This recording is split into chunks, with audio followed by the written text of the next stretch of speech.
underline. Omong dikit tapi nyelekit. Bersama Om Bob.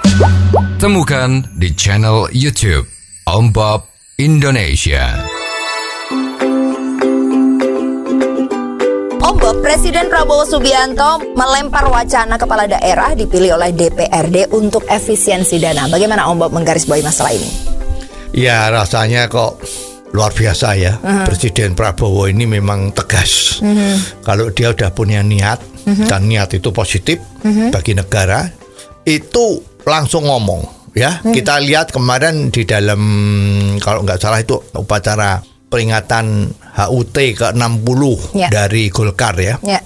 Itu di dalam pidatonya beliau mengatakan bahwa kita jangan ikut-ikut demokrasi atau apapun yang dikatakan oleh negara-negara barat atau negara-negara maju ya.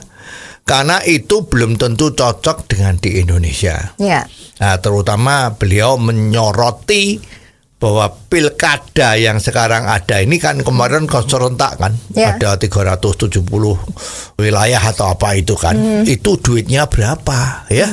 Kalau nggak salah anggaran untuk pilkada ini tuh lebih dari 40 triliun. Ini kan edan-edanan kan, gila sekali kan. Biayanya begitu besar dan apa yang terjadi? Hampir semua daerah itu ribut ya. Pasti ribut lah ya, minta dihitung ulang lah macam-macam ya, dan hasilnya bagaimana ya? Ya sama saja kan. Ya, korupsi masih terjadi ya, dan pada saat terjadi pilkada itu juga terjadi money politik ya. Jadi sebetulnya ini memang kurang sehat ya. Dan ide bahwa DPR itu yang memilih kepala daerah itu sebetulnya sudah dilaksanakan dulu zamannya Pak Harto jadi presiden kan. Itu terus terang memang lebih cepat dan efektif ya. Lah sekarang kalau ini dikembalikan, bisa jadi hal ini menjadi baik karena paling sedikit bisa menghemat biaya yang demikian besar. Tapi apakah dengan dipilih oleh DPRD ini yang namanya money politik itu benar-benar tidak ada, Om Bob? Ya, kita harapkan nggak ada ya. Tapi ya siapa tahu gitu kan. Cuman sekarang money politik yang ada di masyarakat karena pilkada ini kan cukup banyak ya. Misalnya ada 3 pasangan calon. Nah, 3 pasangan calon ini kan sama-sama juga serangan fajar kan jalan terus ya. Amplopnya itu kan jalan terus itu ya, merah, 2 merah, 3 merah, bahkan ada yang 4 merah. Ya, itu bertebaran di mana-mana, itu berapa duit. Bahkan ada yang gagal nanti kalau udah menjadi gagal jadi kepala daerah, apa yang terjadi ya kan? Utang bank ya, atau mengembalikan uang yang udah dia pakai. Nah, ini kan berapa duit itu. Nah, sekarang kalau misalnya kepala daerah itu dipilih oleh DPRD, apakah memungkinkan money politik itu masih terjadi? Ya walau alam. Ya. Seandainya itu terjadi, toh tidak membuat sedemikian banyak uang yang untuk kalau pilkada langsung. Ya, misalnya satu DPRD itu ada beberapa tokoh-tokoh ya, yang bisa menjadi vote getter dari calonnya itu. Lah itu tinggal ya bagaimana caranya ya kan? Kan tidak begitu besar. Dan itu menghemat waktu, menghemat biaya, menghemat energi. Jadi mestinya ini memang perlu dipikirkan ya.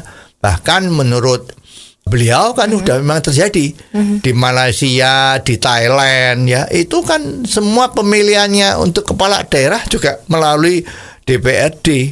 Jadi pemilihan umum yang terjadi secara terbuka itu ya pada saat orang memilih DPRD. Ya, karena rakyat kan diwakili oleh DPRD tadi itu. Ya, jadi disitulah cukup sekali jadi pemilihan parlemen tok, parlemen daerah ya. Setelah itu urusan kepala daerah parlemen yang menentukan. Saya kira itu memang lebih cepat. Tidak terjadi situasi yang begitu panas ya. Sekarang kita lihat tuh banyak juga yang sudah dipilih ternyata menang, banyak yang demo, banyak yang macam-macam. Itu kan menjadi situasinya tidak menentu. Bagaimana dengan pemilihan presiden, Om Bob? Ya, kalau soal pemilihan presiden kan juga banyak negara itu yang menganut sistem di samping pemilihan langsung juga ada juga yang dipilih melalui parlemen. Ya, jadi sebetulnya kalau mengingat biaya yang dikeluarkan itu demikian besarnya, lah mestinya supaya semuanya lancar, tidak ada salahnya kok pemilihan presiden itu dikembalikan seperti zaman dahulu, yaitu MPR atau DPR itu ya, itu yang menentukan siapa yang dipilih dari pemungutan suara dari para anggota MPR DPR tadi. Kalau itu terjadi, ya benturan-benturan yang selama ini terjadi kalau misalnya dipilih langsung oleh rakyat itu juga bisa dihindari dan biayanya otomatis ya lebih murah kan. Bayangin tuh nyetaknya, yaitu pembiayaannya untuk petugas-petugasnya gitu, ya itu kan memang juga perlu diperhitungkan. Jadi monggo nanti bagaimana pemimpin-pemimpin negara kita sekarang ini, apakah akan merubah sistem pemilu dan pilkada, ya kita tunggu saja.